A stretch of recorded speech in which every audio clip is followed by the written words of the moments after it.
Se ruer sur cette tuerie en Casamance, dont on ne sait pas encore grand-chose, pour en faire un fonds de commerce politique, serait indécent. Et heureusement qu'au réveil, hier, je suis tombé sur le coordonnateur de la coordination de l'opposition pour la régularité, la clarté et la transparence des élections, correct, Modiane Fada pour ne pas le nommer, qui disait la même chose sur cette antenne, plus les raisons impérativement républicaines et patriotiques qui dictaient cette position commune au regroupement politique. De la même manière, ruer sur ce massacre presque gratuit, pour le peu qu'on en sait présentement, de civils innocents,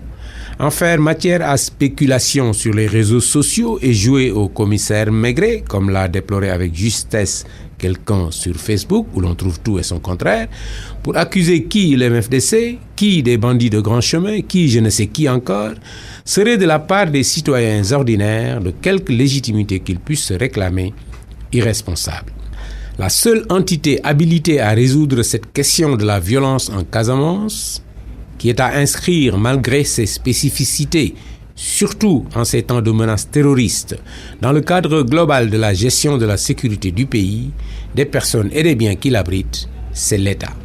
Selon son appréciation, il requérera l'armée, la police ou tout autre de ses services habilités pour appuyer quelque action qu'il entreprendrait. Il ne devra pas oublier, au cœur de tout ça, le droit du citoyen à être informé, qui est une des conditions de son implication active, éventuellement, dans la recherche de solutions idoines. C'est des tâches complexes, difficiles parfois, impossibles à concilier, mais c'est du devoir de l'État de savoir les mener de concert. Et ce n'est pas simple.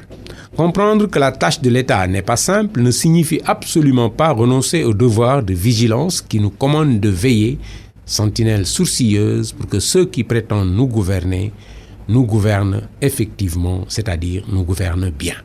Mais le comprendre, c'est faire l'effort de croire ils doivent être aussi outrés que nous, aussi en colère que nous, aussi inquiets que nous, aussi avides que nous de rendre justice aux victimes, alors qu'ils n'ont même pas les moyens d'être aussi pressés que nous d'en découdre.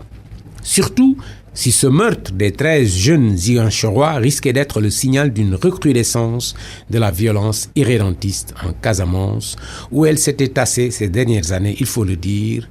sous les efforts de l'État et de diverses entités locales, notamment le regroupement des femmes pour la paix. Ce qui fait que l'État n'a pas les moyens de se presser pour en découdre, contrairement à nous autres qui pouvons obéir à notre légitime et parfaitement compréhensible colère, s'appelle la responsabilité. À ce stade de cette affaire, alors que l'opposition elle-même assume et endosse les contraintes de l'événement, y compris ses implications possibles sur son action, on ne peut attendre moins de l'État. Maintenant, savoir comment il doit faire face aux défis relève de ses compétences spécifiques et exclusive. La seule chose que nous puissions faire pour l'aider dans sa tâche, en restant vigilants pour qu'il assume pleinement ses responsabilités, c'est de sereinement alimenter la réflexion sur cet épineux problème casamancé qui n'a que trop duré en tournant en rond, il faut le dire, comme une roue de la fortune pour certains. Cela aussi, il faut le dire.